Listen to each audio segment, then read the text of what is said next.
എല്ലാ വിദ്യാർത്ഥികൾക്കും പുതിയൊരു വീഡിയോയിലേക്ക് സ്വാഗതം. ഈ വർഷത്തെ +1 higher secondary supplementary allotment result ഇന്ന് പ്രസിദ്ധീകരിക്കും. അപ്പോൾ ഇന്ന് വൈകുന്നേരം 6 മണിയോടെയോ അല്ലെങ്കിൽ ഇന്ന് രാത്രിയോടെയോ വിദ്യാർത്ഥികൾക്ക് നിങ്ങളുടെ റിസൾട്ട് അറിയാനായിട്ട് സാധിക്കുന്നതാണ്.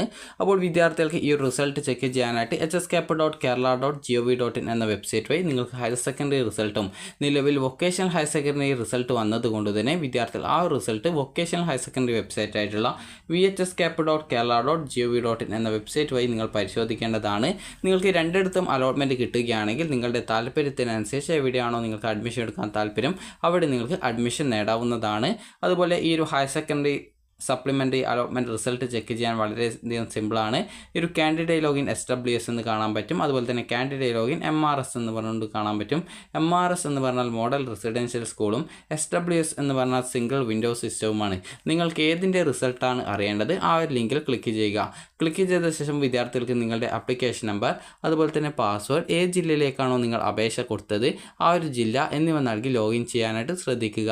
അപ്പോൾ ലോഗിൻ ചെയ്ത് കഴിഞ്ഞാൽ വിദ്യാർത്ഥികൾക്ക് പിന്നീട് വരുന്ന പേജിൽ congratulations you have got allotment എന്നും അലോട്ട്മെൻറ്റ് ഏത് സ്കൂളിൽ ഏത് കോഴ്സിൽ എത്രാമത്തെ ഓപ്ഷനിലാണ് കിട്ടിയത് എന്നുള്ളതും കാണാനായിട്ട് സാധിക്കും.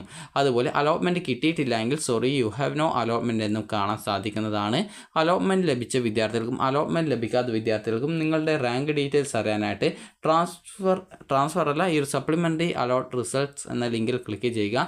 ക്ലിക്ക് ചെയ്ത് കഴിഞ്ഞാൽ പിന്നീട് വരുന്ന പേജിൽ rank details, your rank details എന്നിങ്ങനെ കാണും. അതുവഴി നിങ്ങൾക്ക് നിങ്ങളുടെ റാങ്ക് ഡീറ്റെയിൽസും ആ ഒരു സ്കൂളിൽ അലോട്ട്മെൻറ്റ് ലഭിച്ച വിദ്യാർത്ഥിയുടെ ലാസ്റ്റ് റാങ്കും നിങ്ങളുടെ റാങ്കും അറിയാനായിട്ട് പറ്റുന്നതാണ്. അതിനുശേഷം വിദ്യാർത്ഥികൾക്ക് അലോട്ട്മെൻറ്റ് കിട്ടിയ വിദ്യാർത്ഥികൾക്ക് അവിടെ വ്യൂ അലോട്ട്മെൻറ്റ് ലെറ്റർ അല്ലെങ്കിൽ പ്രിൻറ്റ് അലോട്ട്മെൻറ്റ് ലെറ്റർ എന്നൊരു ഓപ്ഷൻ കാണാൻ സാധിക്കുന്നതാണ്. അപ്പോൾ നിങ്ങൾ ആ ഒരു ലിങ്കിൽ ക്ലിക്ക് ചെയ്ത് നിങ്ങളുടെ അലോട്ട്മെൻറ്റ് ലെറ്റർ ഡൗൺലോഡ് ചെയ്തെടുക്കുക.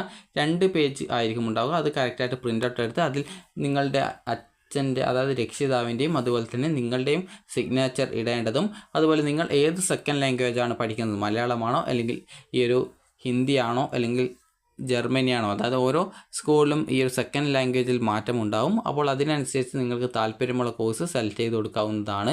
അപ്പോൾ അതിനുശേഷം നിങ്ങൾക്ക് അതിലുള്ള ഫീസും അതുപോലെ തന്നെ അലോട്ട്മെൻറ്റ് ലെറ്ററും അതിൽ പറഞ്ഞ പ്രകാരമുള്ള ഫീസ് എടുത്തുകൊണ്ട് അതുപോലെ ആവശ്യമായിട്ടുള്ള ഡോക്യുമെൻറ്റ്സ് ആയിട്ടുള്ള SSLC സർട്ടിഫിക്കറ്റ്, TC, സ്വഭാവ സർട്ടിഫിക്കറ്റ്, SSLC ഒറിജിനൽ ഇല്ലെങ്കിൽ മാർക്ക് ലിസ്റ്റ് ഉപയോഗിക്കാം. അതിനുശേഷം നിങ്ങളുടെ TC, സ്വഭാവ certificate, bonus point certificate, tie break certificate, അതുപോലെ തന്നെ ക്ലബ് സർട്ടിഫിക്കറ്റ്, അതുപോലെ തന്നെ വല്ല ബോണസ് ഉണ്ടെങ്കിൽ ആ ഒരു ബോണസ് പോയിൻറ്റ് സർട്ടിഫിക്കറ്റ്, അതുപോലെ EWS ഉണ്ട് എന്ന് പറഞ്ഞാൽ EWS സർട്ടിഫിക്കറ്റ്, അതുപോലെ തന്നെ നിങ്ങൾക്ക് അടുത്തതായിട്ട് വേണ്ടത് നിങ്ങൾക്ക് കാസ്റ്റ് സർട്ടിഫിക്കറ്റ് ഉണ്ടെങ്കിൽ കാസ്റ്റ് സർട്ടിഫിക്കറ്റ്, അതുപോലെ SC/ST വിദ്യാർത്ഥികൾക്ക് ഫീസ് ആനുകൂല്യങ്ങളുള്ളവരാണെങ്കിൽ ഇൻകം സർട്ടിഫിക്കറ്റ് എന്നിങ്ങനെയൊക്കെയുള്ള ഡോക്യുമെൻറ്റും എടുത്തുകൊണ്ട് അലോട്ട്മെൻറ്റ് ലഭിച്ച സ്കൂളിൽ പോയിട്ട് അഡ്മിഷൻ എടുക്കേണ്ടതാണ്.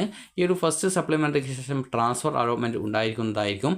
അതുകൊണ്ട് തന്നെ ട്രാൻസ്ഫർ അലോട്ട്മെൻറ്റിന് അപേക്ഷ നൽകാൻ താല്പര്യമുള്ള വിദ്യാർത്ഥികൾ യൂണിഫോം വാങ്ങിക്കേണ്ടതില്ല. അതായത് മറ്റൊരു സ്കൂളിലേക്ക് ട്രാൻസ്ഫർ ആഗ്രഹിക്കുന്ന വിദ്യാർത്ഥികൾ യൂണിഫോം വാങ്ങിക്കേണ്ടതില്ല. കാരണം അഥവാ നിങ്ങൾക്ക് ട്രാൻസ്ഫർ കിട്ടുകയാണെങ്കിൽ യൂണിഫോമിൻ്റെ പൈസ വെറുതെ വേസ്റ്റായി പോകും. അതുകൊണ്ട് തന്നെ കറക്റ്റായിട്ട് നിങ്ങൾക്ക് അതായത് ട്രാൻസ്ഫറിന് അപ്ലൈ ചെയ്ത് ട്രാൻസ്ഫർ കിട്ടുകയാണെങ്കിൽ മാറാം. ഇല്ലാന്നുണ്ടെങ്കിൽ നിങ്ങൾക്ക് നിലവിലെ സ്കൂളിൽ യൂണിഫോമൊക്കെ വാങ്ങിച്ചുകൊണ്ട് അഡ്മിഷൻ നേടാവുന്നതാണ്.